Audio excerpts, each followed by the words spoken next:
Welcome to Meals for Maturity, Bible talks to help you mature as a follower of Jesus, by Pastor Dom Fiocco. Not that I know firsthand, but I do know from observation as a pastor and also as a father of 3 daughters that no pregnancy is easy. 9 months of carrying around a growing watermelon, a lack of sleep, massive changes in hormones and health, and then, of course, the anxiety of always thinking about what you put into your mouth might just impact the development of the little one growing inside you. No pregnancy is easy. But then to hear that twins are growing and being knit together in a mother's womb must be doubly not easy. Twins, buy one, get one free, or perhaps double trouble. Well, the pregnancy we're about to learn in Genesis 25 is going to be a tumultuous one. But then it will simply mirror the tumultuous story to follow about these twins. Welcome to a Meals Maturity series on the outrageous grace, the gospel at work in Jacob's life. We pick up the story in Genesis 25 verse 19 where we read, "These are the generations of Isaac, Abraham's son. Abraham fathered Isaac." It's a formula phrase that we hear over 10 times across Genesis, basically giving us various family trees and showing us that God is keeping his promises. First from Genesis chapter 3 verse 15, remember, in providing a seed of the woman who will one day come and crush the serpent's head. And secondly, from Genesis chapter 12 verses 1 to 3, that God is proving faithful to the 4 P's promised to the big daddy Abraham. And after hearing about the generations of Ishmael, Isaac's half-brother, in verse 12 of Genesis 25, it's now Isaac's turn. And so we turn to Isaac's family tree, the hope of the nations, the promised line of God's covenant people, and we find that the tree is rather empty. We stopped in the last Bible talk with a barren Rebekah, chapter 25, verse 21a, a barren Rebekah and a begging Isaac, begging God in prayer for 20 years that he would open the womb of his blessed wife. It's pretty hard for the chosen covenant line of God without a biological starter kit, isn't it? Abraham's family is not exactly looking like this great nation, certainly at this stage. Well, let's pick the story up and hear what God will do. Genesis chapter 25, verses 19 to 26. These are the generations of Isaac, Abraham's son. Abraham fathered Isaac, and Isaac was 40 years old when he took Rebekah, the daughter of Bethuel, the Aramean of Paddan Aram, the sister of Laban, the Aramean, to be his wife. And Isaac prayed to the Lord for his wife because she was barren. And the Lord granted his prayer, and Rebekah his wife conceived. The children struggled together within her, and she said, "If it is thus, why is this happening to me?" So she went to inquire of the Lord. And the Lord said to her, "2 nations are in your womb, and 2 peoples from within you shall be divided. The one shall be stronger than the other. The older shall serve the younger." When her days to give birth were completed, behold, there were twins in her womb. The first came out red, all his body like a hairy cloak, so they called his name Esau. Afterward his brother came out with his hand, holding Esau's heel, so his name was called Jacob.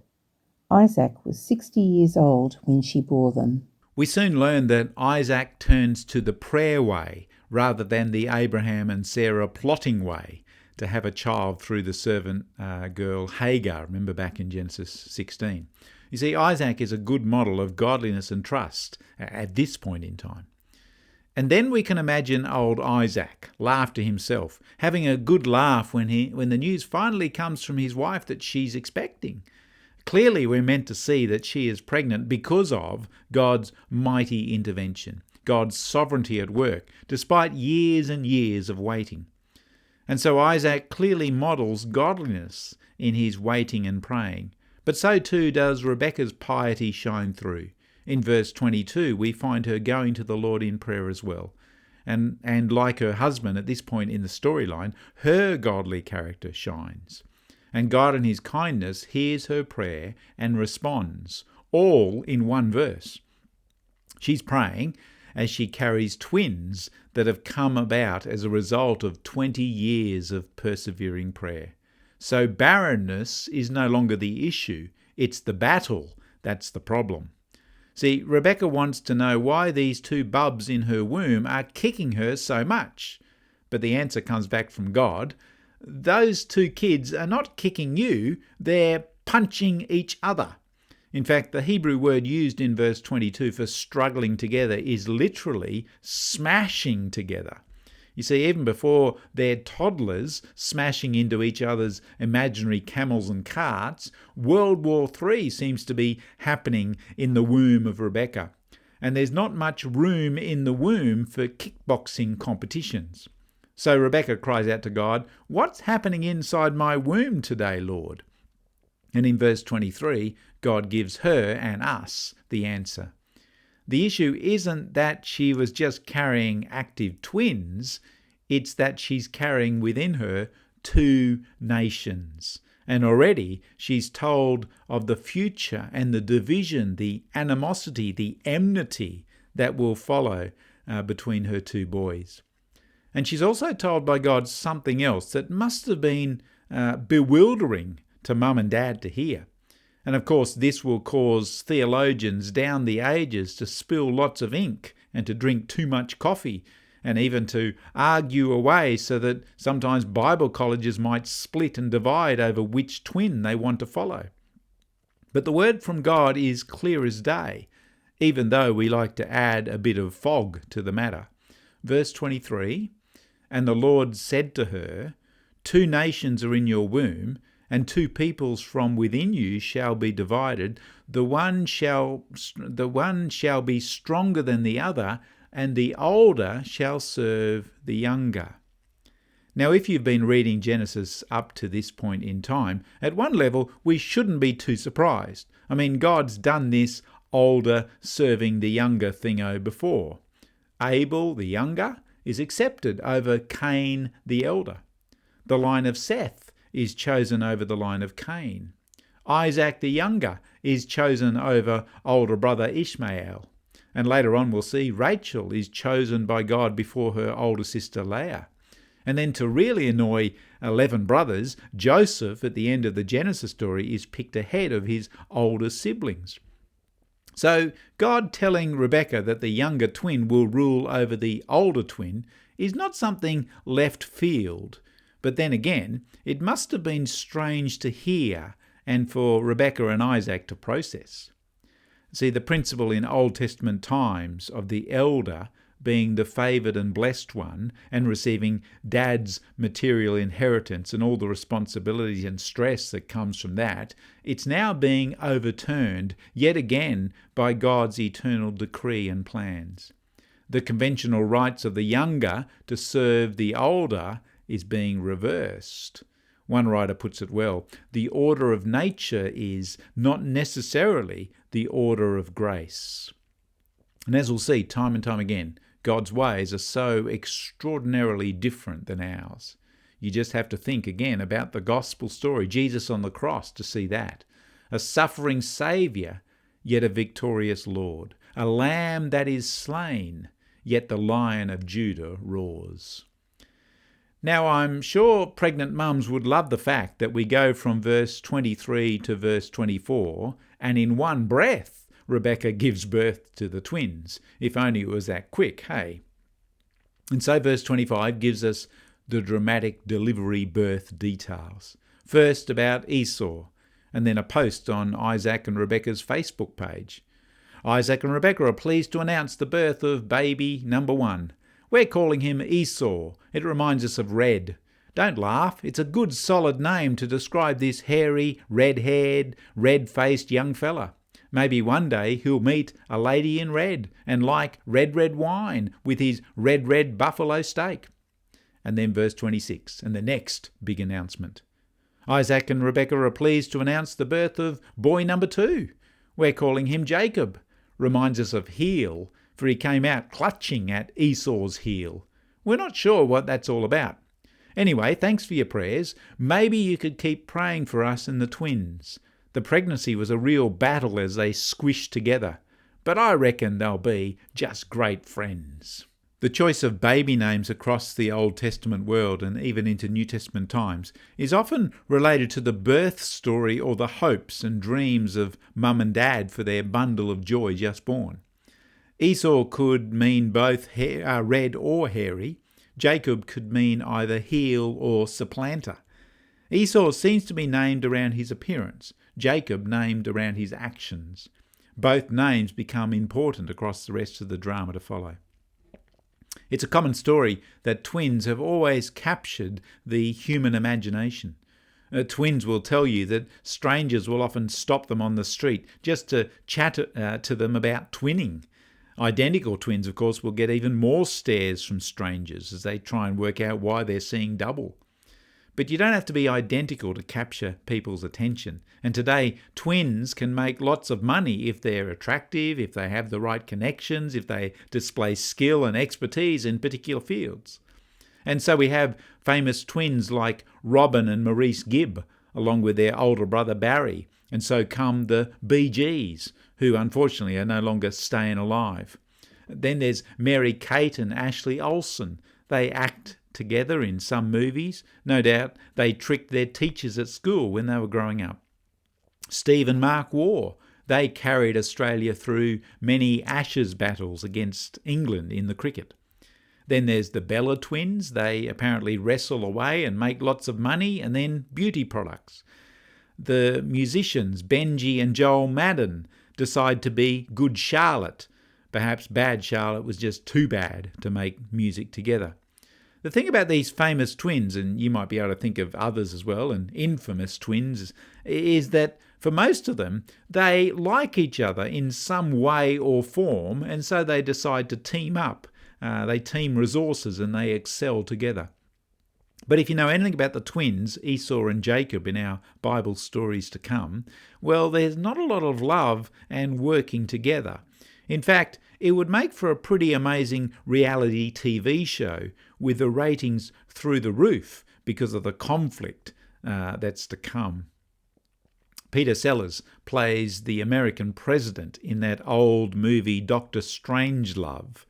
And in a scene with his military generals, he's debating what to do with the Russians and the nuclear warheads, and so he cries out, "Gentlemen, you can't fight in here, this is the war room." Well, it's the war womb and room and chapters for Esau and Jacob about to come. There's much drama to follow after their birth, so stay tuned for some bewildering battles and with more twists and turns than a Rubik's Cube in a playground of 12-year-olds. As the first twin, Esau, he should be the one to inherit the status that comes with the firstborn child. But it's God who chooses otherwise. It is God who does the unconventional and breaks all our human rules. It is God who decides to favour Jacob over Esau, the younger over the elder. Well, what do we do with that? Well, we examine the scriptures and we humbly seek to follow what they tell us, and we grow in our understanding of our infinite God despite our finite minds. Paul in Romans chapter 9 verses 10 to 15 picks up on this birth story from Genesis 25. We read in Romans 9, "When Rebekah had conceived children by one man, our forefather Isaac, though they were not yet born and had done nothing either good or bad, in order that God's purpose of election might continue, not because of works, but because of him who calls, she was told, the older will serve the younger. As it is written, Jacob I loved, but Esau I hated. What shall we say then? Is there injustice on God's part? By no means. For he says to Moses, I will have mercy on whom I have mercy, and I'll have compassion on whom I have compassion." The principle at play in Genesis 25 and in Romans 9 is as simple as this. God doesn't choose people based on merit.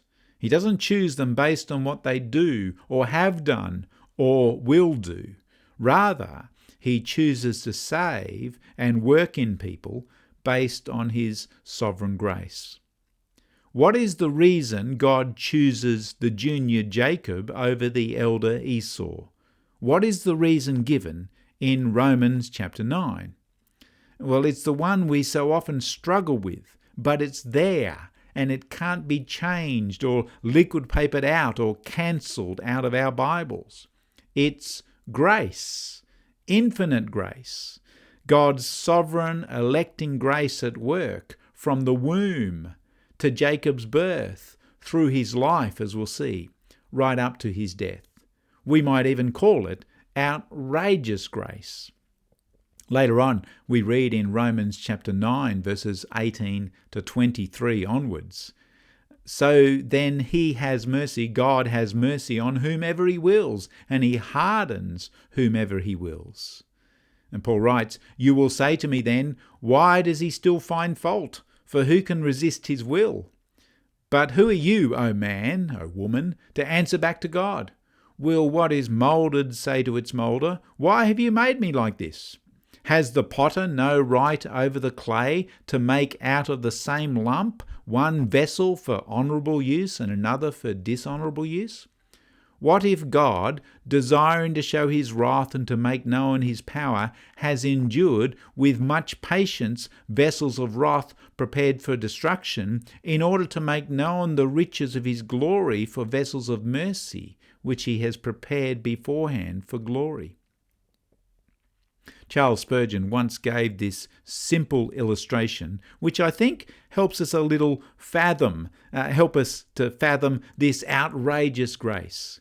He preached, "There's a man up there in the gallery that works hard, yet he cannot earn more than 15 shillings a week. And here is another man that gets 1,000 a year. What is the reason of this? One is born in the palaces of kings, while another draws his first breath in a roofless barn. What is the reason of this? God's providence, God's grace. God does not treat every person the same. He has made some eagles and some worms. He has made some lions and some creeping lizards. He has made some men kings, and some are born beggars. Some are born with gigantic minds, and some verge on the idiot." Can you hear what Spurgeon is trying to illustrate? It's the principle of Deuteronomy 29, verse 29. "The secret things belong to the Lord our God, but the things revealed belong to us and to our children forever, that we may follow all the words of this law." Now remember, brothers and sisters, God does not have to consult us when it comes to the ruling of his universe and deciding who he chooses to save. Read the back end of the book of Job to be put back in your place sometime. Or think about the lump of clay that you are and the great potter that God is. Is Genesis 25, verse 23, a difficult verse to grasp as Jacob grasps the heel of his older brother? Of course it is. But it's no more difficult than you and me trying to work out why and how God places his electing grace upon us. For none of us deserve what we've been given in the gospel of all grace. Jacob, as we'll soon find out, certainly doesn't deserve or could possibly earn God's kindness and favour. And yet, that is what he and we will get. Outrageous grace. 1 John chapter 3, verse 1, "Behold, what manner of love the Father has given to us, that we should be called children of God, and so we are." Deserving of God's wrath and judgment because of our sinfulness from the womb to the tomb. And yet, God the Father loves us and adopts us into his family, along with all the Jacobs that he chooses down through the ages.